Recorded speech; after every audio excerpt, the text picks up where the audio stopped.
السلام علیکم پیارے بچوں، آج ہم جماعت ششم کا پہلا سبق برصغیر ہند اور تاریخ پڑھیں گے، جس میں ہم انسانی زندگی پر جغرافیائی حالات کا کیا اثر ہوتا ہے اور تاریخ اور جغرافیہ کا رشتہ، اس بارے میں معلومات حاصل کریں گے، جس میں اہم نکات ہیں۔ نمبر 1، تاریخ کی تشکیل اور جغرافیائی خصوصیات۔ نمبر 2، بھارت کی جغرافیائی خصوصیات۔ نمبر 3، برصغیر ہند۔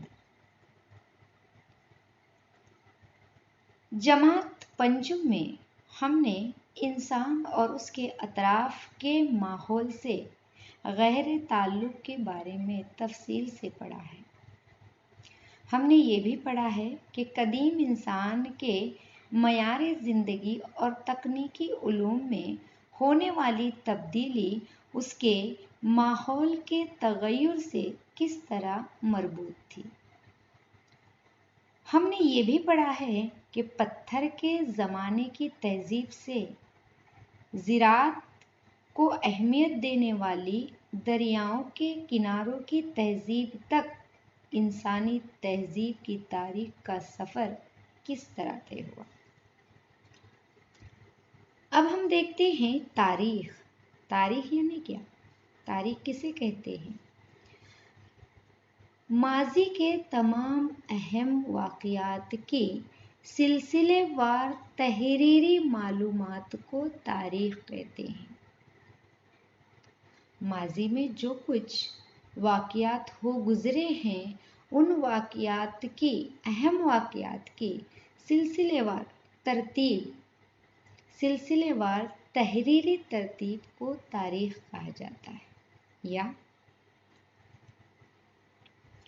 انسانی تہذیب کے سفر میں وقوع پذیر ہونے والے ہر قسم کے ماضی کے واقعات کی مربوط ترتیب کو تاریخ کہتے ہیں۔ تاریخ کے 4 اہم بنیادی ستون ہوتے ہیں۔ نمبر 1، مقام۔ نمبر 2، زمانہ۔ نمبر 3، شخص۔ اور نمبر 4، سماج۔ ان چاروں کے بغیر تاریخ مرتب نہیں کی جا سکتی۔ ان میں مقام کا تعلق جغرافیہ سے یعنی جغرافیائی حالات سے ہوتا ہے۔ تاریخ اور جغرافیہ کا رشتہ اٹوٹ ہے۔ جغرافیہ حالات کی طرح کئی طرح سے تاریخ پر اثر انداز ہوتے ہیں۔ انسان کی 3 اہم بنیادی ضرورتیں ہوتی ہیں۔ نمبر 1، روٹی، کپڑا اور مکان۔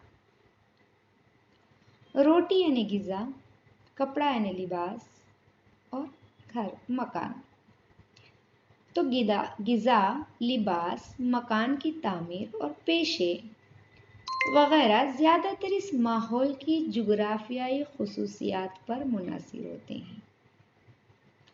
جس علاقے کی جغرافیائی کیفیت جیسی جغرافیائی حالات جس قسم کے ہوں گے، وہاں کے عوامی زندگی پر اثرات، عوامی زندگی کے غذا، لباس اور مکان پر اثرات دکھائی دیتے ہیں۔ جس ماحول میں ہم رہتے ہیں، سماجی زندگی انہی پر منحصر ہوتی ہے۔ مثال کے طور پر پہاڑی خطوں میں رہنے والے لوگوں کی زندگی میدانی خطوں میں رہنے والے لوگوں کی زندگی کی بنسبت زیادہ محنت طلب ہوتی ہے۔ پہاڑی خطوں میں زرخیز زمین بہت کم ہوتی ہے، میدانی خطوں میں زرخیز زمین زیادہ ہوتی ہے۔